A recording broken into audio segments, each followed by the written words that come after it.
matter the shape and form the next virus will take, there is one element that is crucial in shaping our response, and that is trust. Singaporeans trusted the government to make the right decisions and to act in the best interest of Singapore and Singaporeans. The government did not take this trust for granted. We were open and honest throughout the crisis.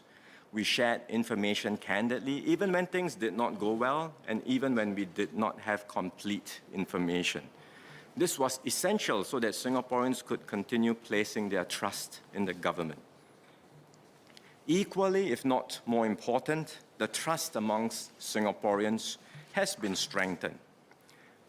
This is not the case in many other places where trust amongst the citizens had been declining even before COVID-19 and may even be at historic lows today post-crisis.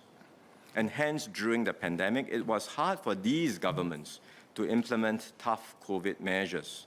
After all, if trust is low, then people may say, why should I comply with your measures? Because if my neighbors or my friends are not complying, then why should I do so?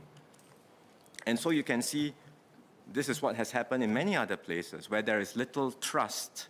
Public health becomes politicized and individualized, and the country's pandemic response is quickly compromised and impaired. Fortunately, social capital and trust have been high in Singapore over the decades, and the silver lining in this terrible crisis is that social capital and trust have increased. A post-COVID survey or post-3-year survey commissioned by the Ministry of Communications and Information showed that social capital grew over the course of the pandemic. Most notably, trust amongst citizens strengthened. More than 7 in 10 Singapore residents felt that their relationships with their neighbors and friends remained the same or became stronger during the pandemic.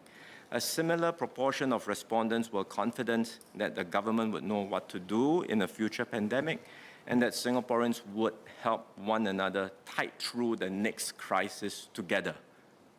We are heartened by these survey results. This trust is extremely precious, and we will work assiduously to preserve and strengthen it so that Singapore will always remain a high-trust society.